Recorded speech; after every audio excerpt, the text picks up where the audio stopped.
Bon les amis, bonjour à tous. Aujourd'hui, nous sommes le 21 septembre 2023.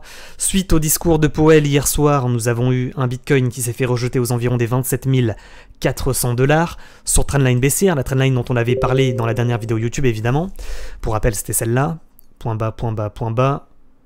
Rejet, double bottom, mais rejet sur résistance pour mieux retomber. C'est ce qui est en train de se passer actuellement.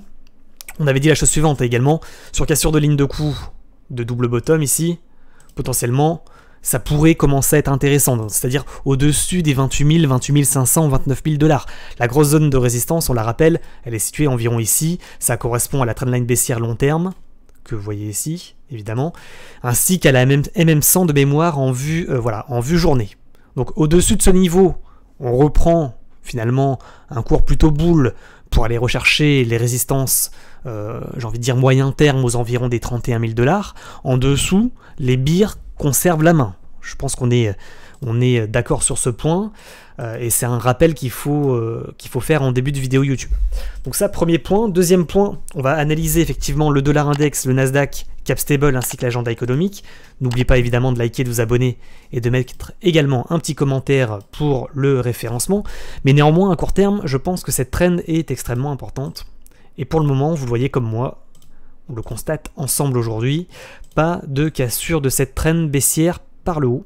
Donc pour le moment, pas de reprise de hausse sur le Bitcoin. Au niveau, peut-être, avant d'aller plus loin dans l'analyse technique, même si on rappelle la chose suivante, si rejet ici, l'objectif le plus probable sera ce niveau, potentiellement, aux environs des 26 200 $, voire un peu en dessous pour aller chercher la trend ascendante, support ascendant. Mais avant de rappeler ces points, je voulais également vous partager peut-être une configuration qu'on avait eue sur le Bitcoin en novembre 2022 qui pourrait ressembler à ce que l'on a actuellement. Donc on va le voir ensemble. Donc, tac, on va voir cette configuration ici. Donc, pump, rejet, on retombe.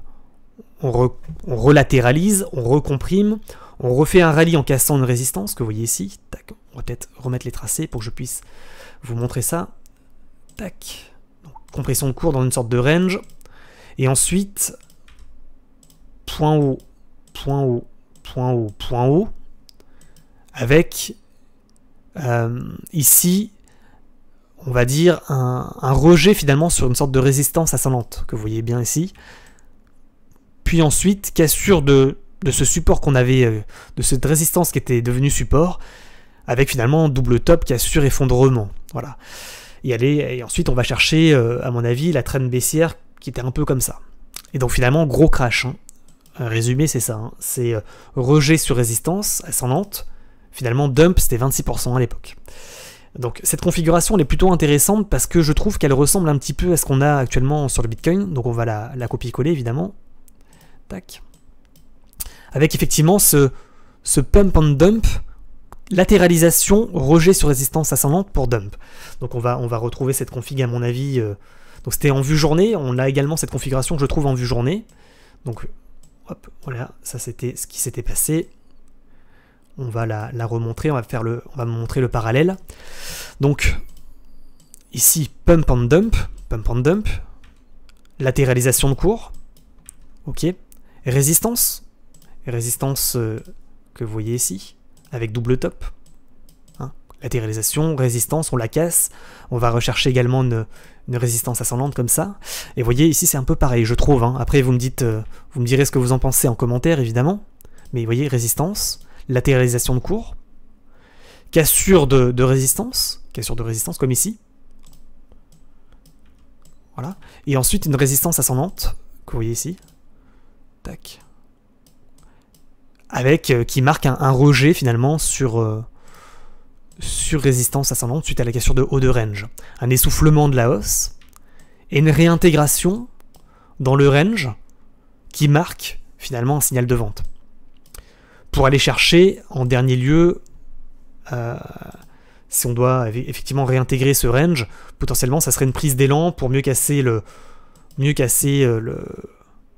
peut-être le support ascendant long terme et le support de bas de range avec un mouvement potentiel d'environ moins 10% dans un scénario pessimiste, voire la trend d'un peu plus long terme à moins 15%. Voilà, ça c'était un petite configuration que je trouve, dites-moi ce que vous en pensez en commentaire, mais que ça ressemble quand même assez fortement à ce qu'on avait eu en novembre 2022. On va zoomer un petit peu en vue 4 heures. Cette résistance, on la voit un peu mieux. Vous voyez, tac. Avec même peut-être, ouais, peut-être qu'on pourrait la voir comme ça, hein. Résistance ascendante, tac, tac, tac, tac. Là, ça touche pas tout à fait, mais peut-être qu'on peut la voir également comme ça. Une sorte de résistance, tac, comme ça. Ça match, je trouve, plutôt bien entre les points hauts et les points bas. Une sorte de double résistance, là. Peut-être que la seconde est même peut-être prioritaire, on l'avait vu hein, sur Twitch hier. Et à un moment donné, rejet, et là, effondrement. Également, ce support ascendant, plus court terme en 4 heures, qui commence à être cassé, et qui commence à entraîner le cours à la baisse. Néanmoins, pour le moment, il faut le dire, on n'a pas de crash du Bitcoin. Je trouve que ça tient plutôt bien. Mais la dernière fois, ça avait tenu plutôt bien jusqu'à l'effondrement. Hein. On va regarder ça ensemble. Donc on retrouve la config. Elle est là, hein, avec cette résistance légèrement ascendante comme ça. Avec ce support peut-être également ascendant. Et au début, ça amorce la baisse, mais de manière modérée avant de commencer à pousser de manière un peu plus forte. Voilà. Donc à voir s'il reproduit ce schéma avec ce chandelier qui était un chandelier exécrable. Hein, de dump, retracement de... Voilà, c'était incroyable. Peut-être qu'il faudrait le voir en vue 1 heure, mais j'ai l'impression qu'il a fait un dump, retracement complet de la baisse pour mieux reprendre la baisse ensuite et siphonner les stop-loss des shorts. On va regarder en vue 1 heure ce qu'il s'était passé. Donc rejet sur résistance, cassure de support ascendant, dump, ici, latéralisation sur le support, comme par hasard du bas de canal en plus, reprise d'élan, repump and dump avant d'engouffrer le support. Donc avant d'engouffrer concrètement le support, il avait refait un rallye haussier, retour sur support devenu résistance, donc une sorte de cassure pullback, avant d'enfoncer le support. Donc ça c'est plutôt une config, je trouve intéressante, qui pourrait se reproduire. On va la voir en vue 1 heure sur le cours actuel. Donc cours actuel, vue 1 heure. Si on devait reproduire le même schéma, ça serait un dump avant de repump pour prise d'élan et mieux sauter, quoi. Ça serait pas non plus complètement déraisonnable de penser qu'on pourrait faire un move comme ça, avec peut-être un rejet sur cette trend baissière là, comme ça.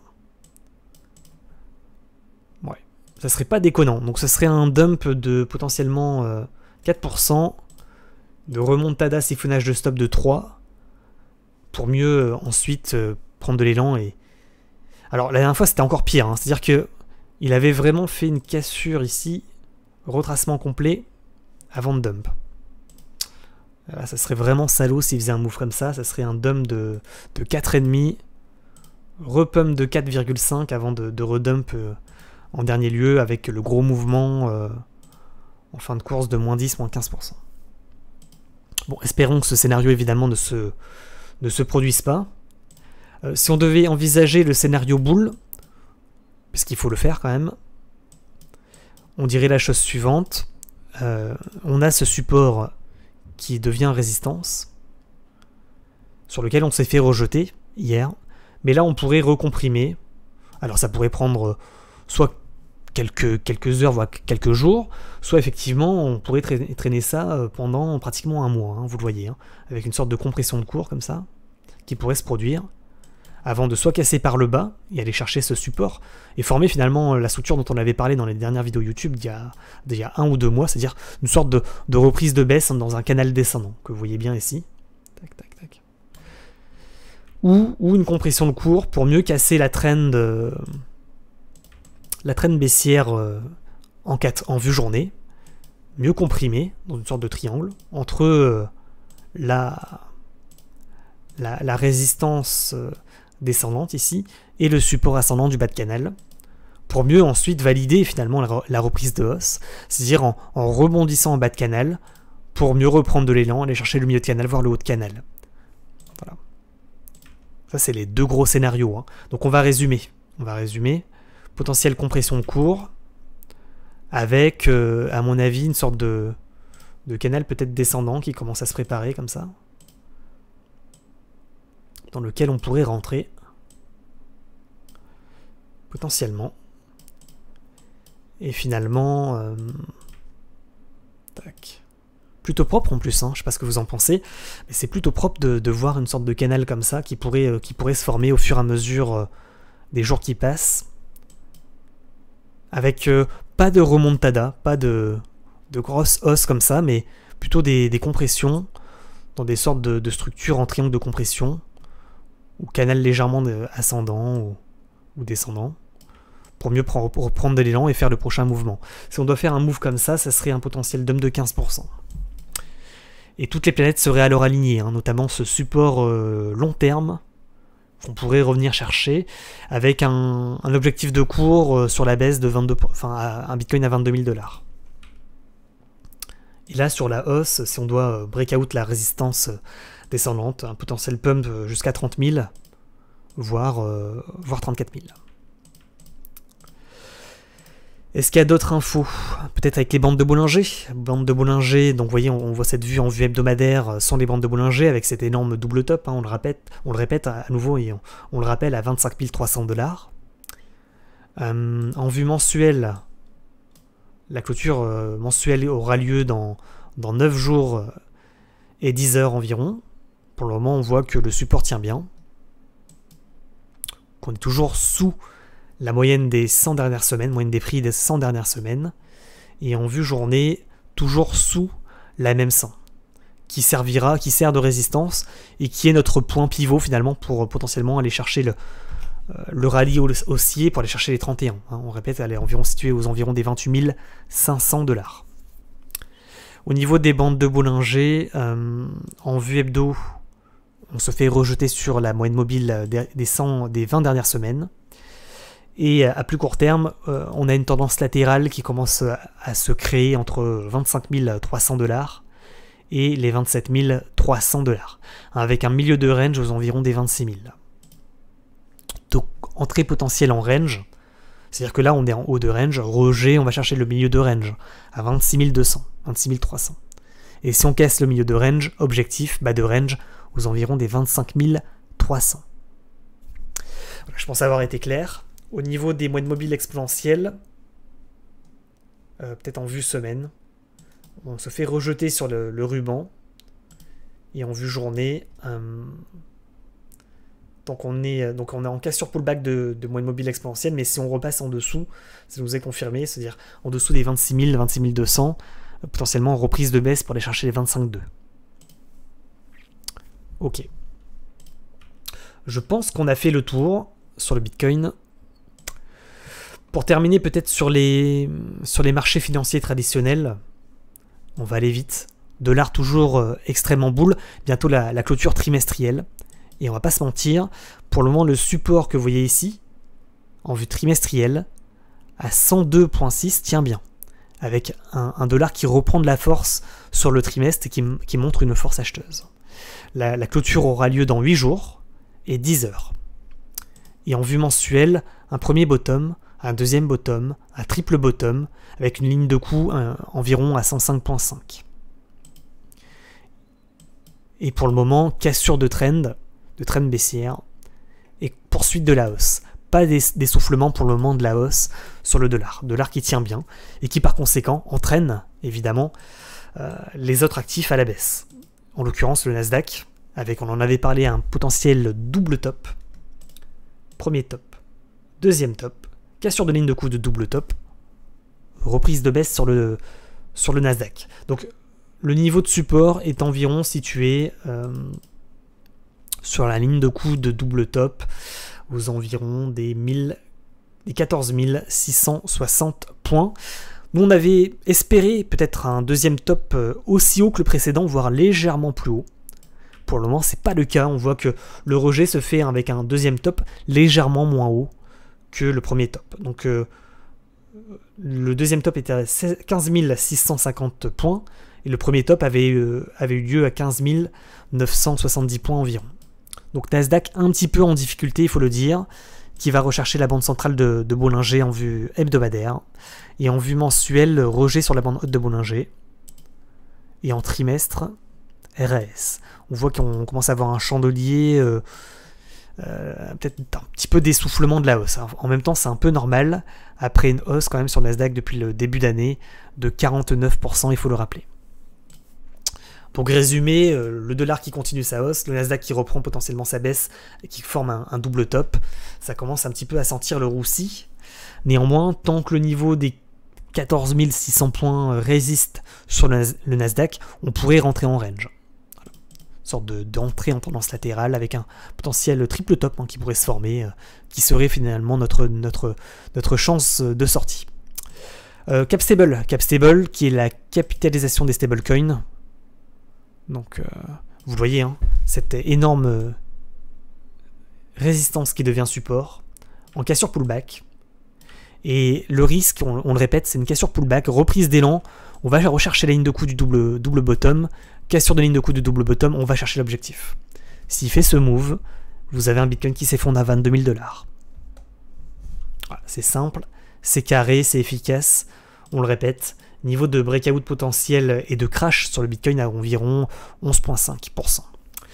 Si par contre il réintègre ce support ou cette résistance devenue support, c'est-à-dire s'il repasse sous les 10,8%, on aura un Bitcoin qui retournera aux 31 000. Au niveau de l'agenda économique, pour terminer la vidéo, inscription hebdomadaire aux allocations chômage aujourd'hui à 14h30 et ensuite vous le voyez demain et énormément indices PMI qui vont tomber, que ce soit en France, aux États-Unis, en Allemagne, de manière générale également en Europe. Donc ça va tomber demain entre 9h15 et 15h45, donc des grosses infos quand même qui risquent de tomber ce vendredi 22 septembre. Les amis, je pense qu'on a fait le tour des marchés, j'espère que ça a permis de vous aiguiller et de vous laisser prendre les bonnes décisions d'achat et de vente. Personnellement, moi, j'ai un petit peu déchargé, je l'avoue, sur le Bitcoin. Les Bitcoins que j'avais achetés aux environs des 25 600, 25 500 $, je les ai revendus. Et je garde ce que j'ai actuellement sur Ledger, mais ce que j'ai sur Bybit, c'est un petit peu... voilà, j'ai un petit peu revendu parce que cette configuration me plaît pas énormément. Je pense qu'on pourrait faire ce dernier move, voire ce dump. Comme on l'a vu avec le scénario précédent, cette configuration qu'on avait détectée en septembre 2022. Voilà, donc j'attends potentiellement le rebond ici pour reload à nouveau, et également j'ai pris un petit short, on verra où tout cela me mènera. Les amis, c'est tout pour moi, je vous souhaite une excellente fin de semaine. Peut-être qu'on fera un point samedi ou dimanche sur les marchés, une fois qu'on aura la clôture hebdomadaire sur les marchés financiers. C'est tout pour moi, n'oubliez pas de nous rejoindre sur Telegram et sur Discord, ainsi que sur Twitch, vous avez tous les liens évidemment en description de la vidéo. A très bientôt, ciao ciao.